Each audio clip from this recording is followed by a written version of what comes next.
The first SEAL dropped without a sound, a single bullet through his helmet at 800 meters. Before his body hit the forest floor, the second SEAL was down, then the third. The shots came from nowhere, no muzzle flash, no sound, just death delivered with surgical precision from hidden positions in the dense mountain forest. "Snipers, multiple positions, get to cover!" Lieutenant Jake Morrison screamed into his radio as his team scattered, diving behind trees and rocks as more rounds cracked through the air. But there was no safe cover. The enemy had them bracketed from multiple angles, overlapping fields of fire that turned the forest into a kill zone. Staff Sergeant Callie Rogers pressed herself against a massive pine tree, her heart hammering as she heard another round slam into the bark 3 feet from her head. 6 enemy snipers, 6 of the best shooters the enemy had, embedded in these mountains for months, killing American forces with impunity. Ghosts who struck and vanished, who'd eliminated 24 operators in the past 3 months without ever being spotted. The SEALs had called them unstoppable. The mission brief had said, "Observe and report. Do not engage." Command had been planning a massive operation with air support and artillery to deal with these snipers because direct engagement was considered suicide. But now the snipers had engaged them first, and waiting for backup wasn't an option. Callie keyed her radio, keeping her voice steady despite the chaos. "Morrison, this is Rogers. I can counter-snipe. Give me 2 minutes to get into position." "Negative, Rogers. You're not a sniper. You're an intelligence analyst. Stay in cover and wait for—" His transmission cut off as another round forced him to duck. Callie didn't wait for permission. She'd spent 3 years in Army sniper school before transferring to intelligence. She'd made shots these SEALs couldn't imagine, and she was done watching good operators die while everyone assumed she was just there to analyze data. She slung her M110 SASS rifle across her back and moved. What happened in the next 18 minutes would prove that some enemies were only unstoppable until someone with the right skills decided to stop them. But before we show you how she hunted 6 ghost snipers through mountain forest, drop a comment telling us where you're watching from and smash that subscribe button. Because this story proves that the most dangerous hunter is sometimes the one nobody expects. Now let's get into it. The operation had started 12 hours earlier with a helicopter insertion into the mountain range that straddled the border of hostile territory. 12 SEALs, tasked with reconnaissance and intelligence, gathering on enemy movements through the region. And Callie Rogers, the intelligence specialist who was supposed to stay at the command post and analyze data while the real operators did the real work. Except Callie Rogers wasn't just an intelligence specialist. At 31, she had already lived 3 military careers. First as an Army sniper, graduating at the top of her class, logging confirmed kills across 2 deployments. Then as a designated marksman instructor, teaching precision shooting to special operations units. Then a transfer to intelligence, where her analytical mind and understanding of sniper tactics made her invaluable for counter-sniper operations. But to the SEAL team she'd been attached to, she was just the intel girl, the analyst, the one who stayed back and looked at reports while they went into the field. They hadn't asked about her background. They'd seen the intelligence insignia on her uniform and made assumptions. Now those assumptions were getting them killed. The team had been moving through dense mountain forest, pine, oak, and cedar trees, creating a canopy so thick that sunlight barely penetrated. Rocky outcrops jutted from the hillsides, and steep ravines cut through the terrain. Perfect sniper country. Hundreds of positions offering concealment and long-range shots, terrain that made conventional assault nearly impossible. They'd been 3 hours into their patrol when the first shot came. Petty Officer Marcus Webb had been on point, moving carefully through the undergrowth. The bullet caught him in the head, penetrating his helmet, dropping him instantly. The suppressed shot was so quiet they almost didn't realize he'd been hit until he collapsed. Then the shooting started in earnest. Chief Petty Officer David Chen took a round through the shoulder, spinning him around and sending him crashing into the undergrowth. Petty Officer James Torres tried to reach him and caught a bullet in the thigh that shattered his femur. Within 30 seconds, the 12-man SEAL team was down to 9 effectives, pinned in a forest that had become a shooting gallery. Morrison, the team leader, tried to organize a defense, but every position they took was already covered by enemy fire. The snipers had pre-sighted every likely defensive position, had probably been tracking the SEAL team for hours, waiting for the perfect moment to spring their trap. "We need immediate air support," Morrison shouted into his radio. 6 enemy snipers, unknown positions, were taking casualties. "Air support is 45 minutes out," came the response from the operations center. "Apache gunships are inbound, but they need your exact coordinates and enemy positions before they can engage." 45 minutes. They'd all be dead in 10 at this rate. Callie had been in the middle of the formation when the ambush started. Her training kicked in immediately. She'd been in firefights before, had operated under sniper fire, knew how to read the battlefield. While the SEALs scrambled for cover, she was analyzing angles, listening to bullet impacts, calculating probable firing positions based on trajectory and timing. She spotted the first enemy sniper's position within 2 minutes, a rocky outcrop 700 meters upslope, offering perfect elevation and concealment. The shooter would be prone, maybe in a natural depression between rocks, using vegetation for camouflage. The second position revealed itself when muzzle gas disturbed pine needles, subtle, almost invisible, but Callie's trained eye caught it. Ridgeline, 600 meters northeast, likely behind a fallen log. She keyed her radio again. "Morrison, I can eliminate these snipers. I have training." "Rogers, stay in your lane. We don't need an analyst trying to play sniper," another SEAL screamed as a round caught him in the leg. 8 effectives now, with more wounded who needed immediate medical attention they couldn't provide while under fire. Callie made her decision. Morrison could court-martial her later if they survived. Right now, good people were dying, and she had the skills to stop it. She moved low and fast through the underbrush, using terrain features to mask her movement from the enemy positions she'd identified. Her M110 SASS was perfect for this. Semi-automatic sniper rifle, 7.62mm NATO, accurate to 800 meters, suppressed to reduce signature. Not as powerful as a bolt-action .300 Win Mag, but faster follow-up shots and good enough for the ranges she'd be engaging. She found a position 30 meters from where the team was pinned, a cluster of boulders that offered both concealment and shooting angles toward the enemy positions. She settled in, slowing her breathing, letting her heart rate drop, becoming perfectly still. Through her scope, she scanned the rocky outcrop where she'd calculated the first sniper was positioned. Nothing visible at first, just rocks and vegetation. But she knew where to look, knew the subtle signs that betrayed a hidden shooter. There. A shadow that was too uniform, a shape that didn't quite match the natural terrain. The sniper was using a camouflage net, blending perfectly into the rocks. Most people would never spot him. Callie wasn't most people. She calculated the shot, 715 meters. Wind approximately 8 miles per hour, left to right elevation angle about 15 degrees. Temperature 72 degrees. All factors that affected bullet trajectory at this range. She made minute adjustments to her scope, compensating for all variables, then settled the crosshairs on where she knew the sniper's head would be, slightly left of the visible shadow, accounting for the camouflage net's offset. She controlled her breathing. Exhale, natural pause, squeeze. The M110 coughed, the suppressor reducing the report to a sharp crack that echoed differently than the enemy's shots. Through her scope, she saw the camouflage net twitch, then collapse slightly. The first enemy sniper was down, but there were 5 more, and they'd just learned someone was shooting back. Immediately, fire shifted toward her position. Rounds snapped overhead, impacted the rocks around her. The enemy snipers were trying to bracket her location, suppress her, keep her from engaging again. Callie rolled left, moving to a new position 10 meters away before they could get her range. She'd learned in sniper school, never shoot twice from the same position. Move, shoot, move again.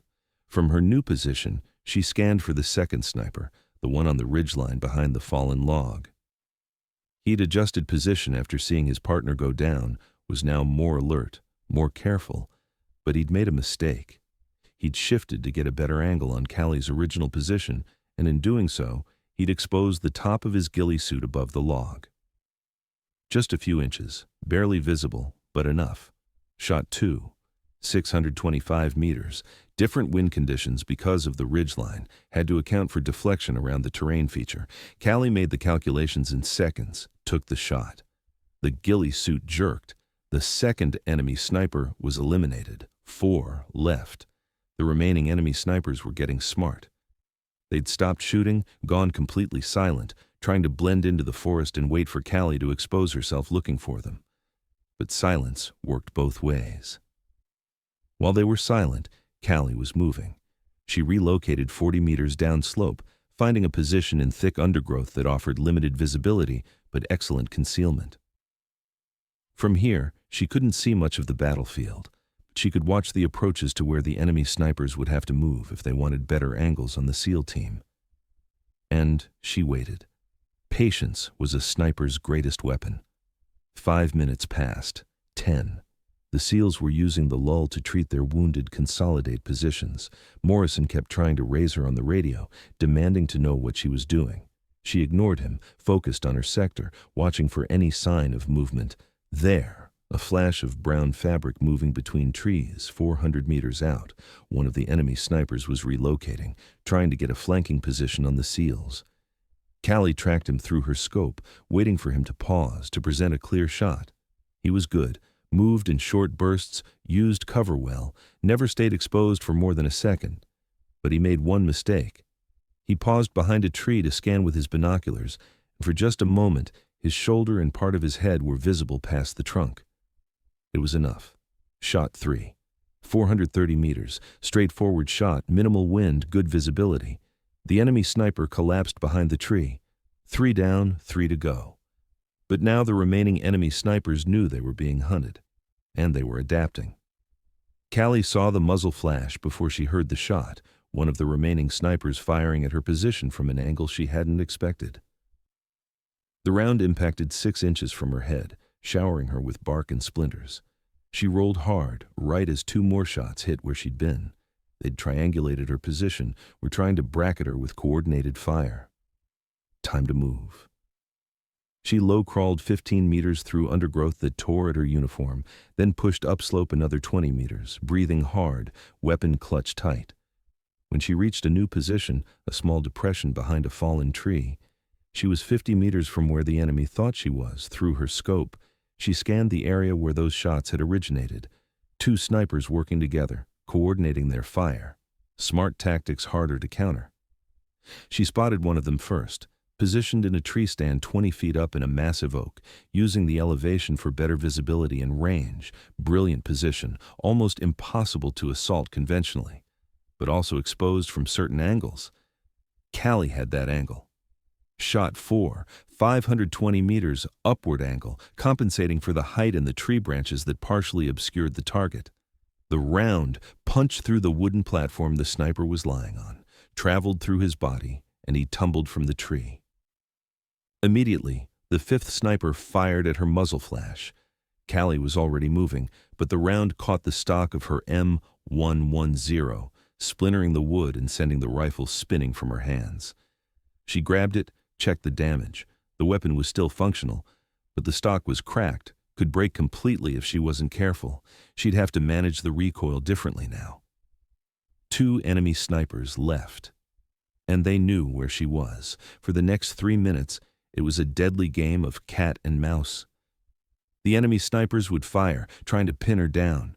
She'd relocate, find a new angle, search for them through her scope.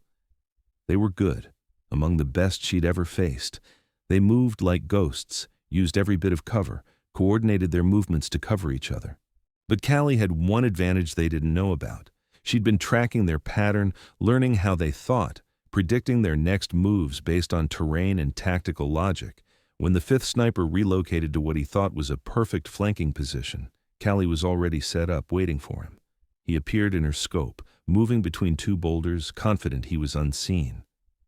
Shot 5, 380 meters, center mass because she only had a brief window. The enemy sniper went down hard. 1 left. The last enemy sniper was the best of them, Callie could tell by how he moved, how he anticipated her positions, how he'd stayed alive while his 5 partners were eliminated. He was playing it smart, staying hidden, not taking shots unless he was certain of the kill. The problem was, Callie was running out of ammunition, 3 rounds left in her magazine. No more reloads. She'd brought limited ammo because she was supposed to be just an analyst, 1 sniper, 3 bullets. She had to make them count. She repositioned again, moving upslope toward where she calculated the last sniper would be.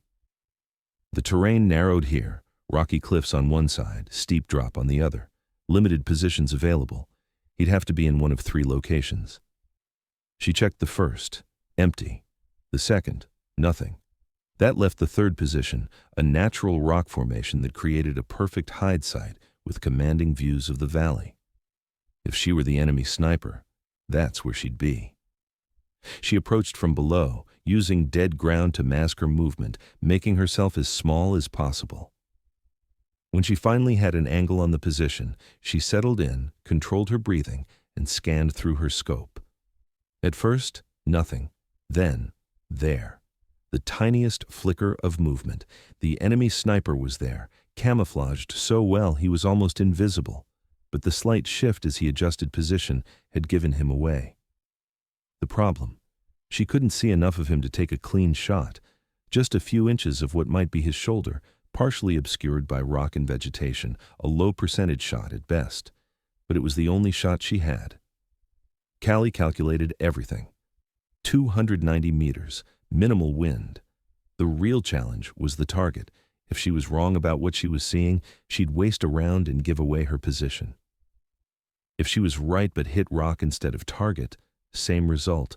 She had to trust her training, her instincts, her thousands of hours behind a scope. She took the shot. Through her scope, she saw the impact. The shoulder jerked, but the sniper didn't go down. Wounded, but still combat effective, 2 rounds left. Return fire came immediately. The enemy sniper, wounded, but still dangerous, putting rounds toward her position. Callie rolled away as bullets chewed up the ground where she'd been. She had to finish this. No more cat and mouse, no more careful positioning. She had 2 rounds left, and an enemy sniper who now knew exactly where she was. Callie did something that violated every sniper doctrine.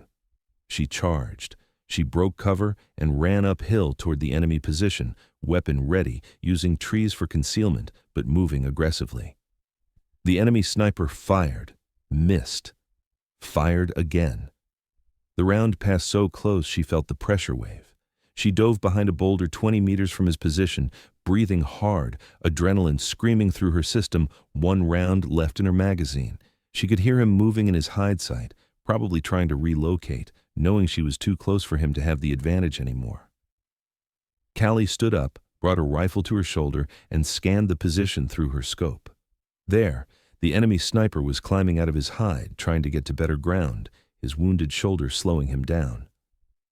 Their eyes met through their respective scopes. A frozen moment where both snipers recognized the other's skill, the deadly game they'd been playing, the respect that existed between warriors even as they tried to kill each other. Then, Callie took her final shot. The enemy sniper fell, and the forest went silent. 18 minutes from the first shot to the last, 6 enemy snipers eliminated 0 friendly casualties after Callie had engaged. She keyed her radio. "Morrison, this is Rogers. All 6 enemy snipers neutralized. You're clear to treat wounded and call for evac." There was a long pause. Then Morrison's voice, carrying a note of absolute disbelief. "Rogers, did you just... all 6 of them?" "Affirmative. I'll need an ammo resupply, though." "I'm Winchester." She walked back down the slope toward where the SEAL team was consolidating. As she emerged from the tree line, all 8 surviving SEALs were staring at her like she'd just walked out of a legend. Morrison was the first to speak. "You want to explain how an intelligence analyst just eliminated 6 enemy snipers that we've been trying to deal with for 3 months?" Callie slung her damaged rifle across her back. "I'm not just an intelligence analyst, Lieutenant. I was Army sniper qualified before I transferred to Intel 3 years in sniper school, 2 combat deployments, 43 confirmed kills. I analyze enemy sniper tactics because I used to be one. But everyone sees the intelligence insignia and assumes that's all I can do. Chief Chen, clutching his wounded shoulder, laughed despite the pain. 43? Make that 49 now. Those were impossible shots, Rogers. That tree stand kill, the one through the camouflage net, those aren't just good shooting, that's world-class precision. I had good instructors, Callie replied simply. And those enemy snipers, as good as they were, made mistakes. They assumed I was just another target. They didn't expect someone to hunt them back. Petty Officer Sarah Martinez, the team's medic, was working on the wounded. Whatever your background, you saved our asses. We'd all be dead if you hadn't engaged. The remaining SEALs began securing the area while Martinez stabilized the wounded. Callie moved among them, helping where she could, her mind already shifting back to intelligence mode, documenting the enemy positions, noting their tactics, gathering data that would help future operations. Rogers, Morrison called out. Come look at this. He was standing at the first enemy sniper position, the rocky outcrop where Callie had made her opening shot. The dead sniper was still in position, his camouflage net perfectly arranged, his weapon a high-end Russian-made SVD Dragunov with premium optics. This guy was a professional, Morrison said, examining the position. Pre-sighted ranges marked on rocks, multiple fallback positions prepared, escape routes planned. These weren't just good shooters, they were elite. Callie knelt beside the position, her analyst's mind cataloging every detail. Look at the wear on his weapon. This rifle has seen extensive use. And see these? She pointed to small scratches on the stock. Tally marks. This sniper had at least 18 kills marked on his weapon. 18 American operators, Morrison said grimly. And you took him out with one shot through camouflage we couldn't even see. They moved to the second position, the ridgeline where the sniper had hidden behind the fallen log. This one was equally professional, with multiple shooting lanes prepared and escape routes mapped out. These snipers had been operating here for months, Callie observed. They knew this terrain perfectly. Every position is mutually supporting, overlapping fields of fire, pre-planned fallback routes. This wasn't opportunistic. This was a coordinated sniper cell operating like a well-oiled machine. Until they ran into someone better, Chen said, having walked up despite his wounded shoulder. 6 of their best versus one of ours. I know which side won. As they continued documenting the enemy positions, Petty Officer Jake Wilson approached Callie. He was the youngest member of the team, barely 23, and he looked shaken. Staff Sergeant Rogers, I need to say something. When we got briefed for this mission, I heard some of the guys saying you'd slow us down, that having an intel analyst in the field was dead weight. I believe them. I'm sorry. Callie looked at the young SEAL. Wilson, don't apologize for making assumptions based on limited information. That's human nature. The lesson isn't to feel bad about it. It's to remember that job titles don't tell you everything about a person's capabilities. I don't advertise my sniper background because I'm trying to build a career in intelligence, but that doesn't mean those skills disappeared. Well, you just taught us all a hell of a lesson, Wilson said. Those 6 snipers were legendary. Command said they were unstoppable, and you stopped all of them in 18 minutes. The helicopter extraction arrived 40 minutes after Callie's final shot.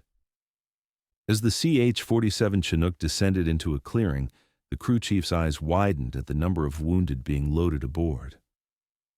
What the hell happened out here? He shouted over the rotor noise. Enemy sniper ambush, Morrison replied. 6 hostiles eliminated by counter-sniper fire. 6? How many counter-snipers did you have? Morrison looked at Callie, who was helping load a wounded SEAL onto the bird. Just 1, and she's supposed to be an intelligence analyst. The crew chief followed Morrison's gaze, taking in Callie's slight frame, her intelligence insignia, her damaged rifle. That analyst took out 6 enemy snipers? 18 minutes, Chen added, grimacing as medics secured him to a stretcher. 6 targets, 6 kills, 0 misses. I've been doing this for 12 years, and I've never seen shooting like that. Back at base 8 hours later, Callie sat through the longest debrief of her career. The operations center was packed. Senior officers, intelligence personnel, sniper instructors, mission planners. Everyone wanted to understand how one operator had accomplished what entire teams had failed to do for 3 months. She walked them through her tactics, displaying a tactical map and marking each enemy position. The first sniper was here, using terrain masking and camouflage netting. I identified him by shadow inconsistency and unnatural geometry in the rock formation. Shot distance was 715 meters with an 8-mile-per-hour crosswind. A Marine sniper instructor, Master Sergeant Thomas Beck, interrupted. "You made that shot through camouflage netting you couldn't actually see through. I calculated where his head would be based on the position geometry and the angle of his shooting lane. The netting offset was approximately 6 inches left of the visible shadow. I compensated for that in my aim point." Beck whistled low. "That's not just marksmanship, that's tactical problem-solving at a level most snipers never reach." Callie continued through each engagement, explaining her decision-making process, her movement patterns, her ammunition management. When she reached the final engagement, the charge uphill with only 2 rounds remaining, several officers looked skeptical. "Staff Sergeant Rogers," Colonel Sarah Hayes said, "you violated every doctrine about sniper engagement distances. Why would you charge an enemy position with minimal ammunition?" "Because I'd already wounded him and he knew my position. Staying at range meant a prolonged engagement I couldn't win with limited ammo. By closing distance aggressively, I forced him out of his comfort zone, made him react to my initiative instead of executing his plan. It was high risk, but the calculated odds were better than the alternative." "Aggressive decision-making combined with technical precision," Hayes observed. "That's a rare combination. Most snipers are methodical to the point of being passive." "Most snipers haven't worked intelligence operations," Callie replied. "My analyst training taught me to assess probabilities and make decisions based on incomplete information. I combine that with my sniper skills, patience when needed, aggression when required." The intelligence chief, Lieutenant Commander Marcus Reed, leaned forward. "The positions you identified and documented, that information is gold for future operations. You didn't just eliminate the threat, you gathered intelligence that will save lives going forward. That's exactly the kind of dual capability we need more of." Over the following days, Callie's actions generated significant attention throughout the special operations community. The story spread. The intelligence analyst, who'd eliminated 6 enemy snipers in 18 minutes, using skills nobody knew she had because they'd never asked Morrison's SEAL team formally requested her permanent attachment. "We need someone with your unique skill set," Morrison told her during a meeting. "You understand both the intelligence picture and the tactical execution. That combination is invaluable." But Callie had other plans. "I appreciate the offer, Lieutenant, but I didn't transfer to intelligence to go back to being a full-time shooter. What happened in those mountains was necessary, but it's not where I want my career to go.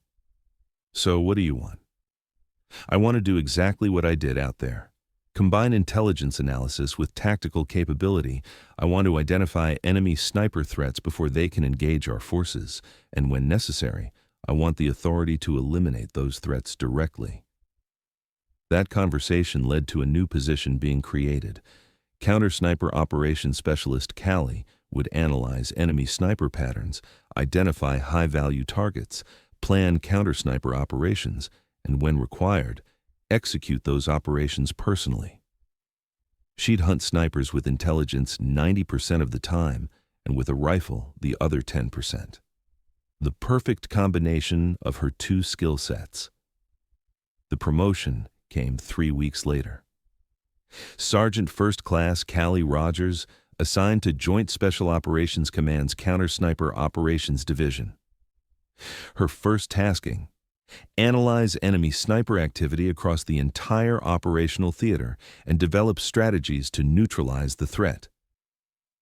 She assembled a small team, 2 intelligence analysts, 3 sniper instructors, and a tactical coordinator.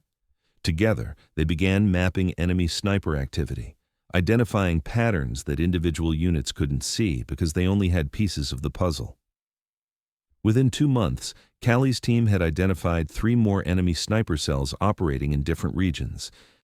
Using the intelligence they had gathered, they coordinated operations that eliminated 2 cells without firing a shot.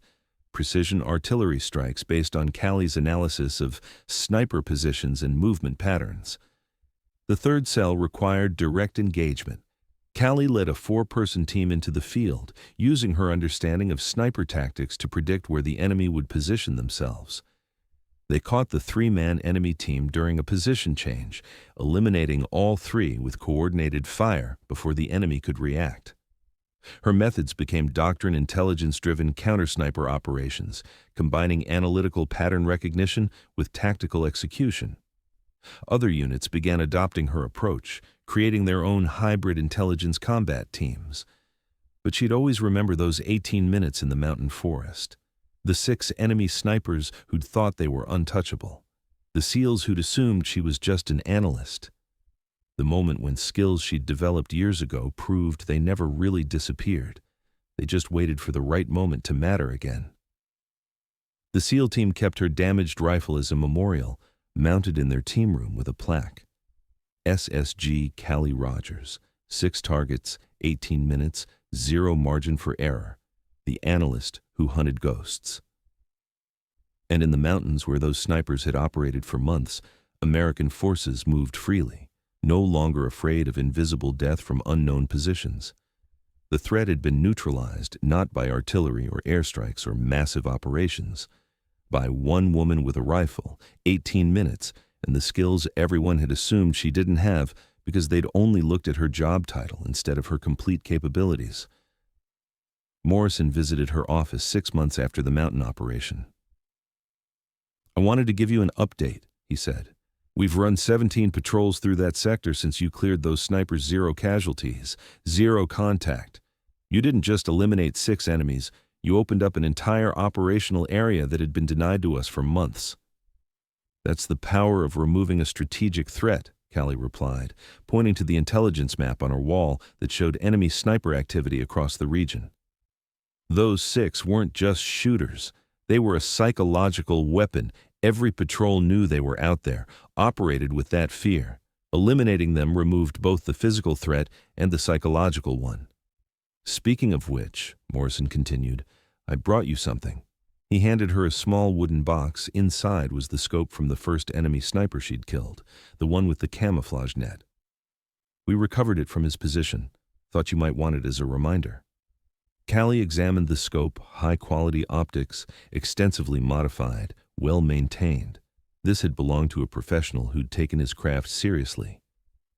"This represents someone who dedicated their life to being excellent at something deadly. I respect that, even though we were on opposite sides." "That's what makes you different from most operators," Morrison observed. "You understand your enemy, respect their capabilities while still defeating them. That's why you're so good at this." The awards came quietly, combat commendations that couldn't be publicly acknowledged because the mission was classified. But within the special operations community, Callie Rogers became a name that commanded respect. The operator who'd proven that job titles were just labels, that capabilities mattered more than current assignments, that the quiet professional was often the most dangerous person in the room. She continued her work, hunting enemy snipers through intelligence analysis and, when necessary, through precision fire. She trained others in her methods, creating a new generation of operators who understood that the best way to defeat a sniper wasn't always another sniper.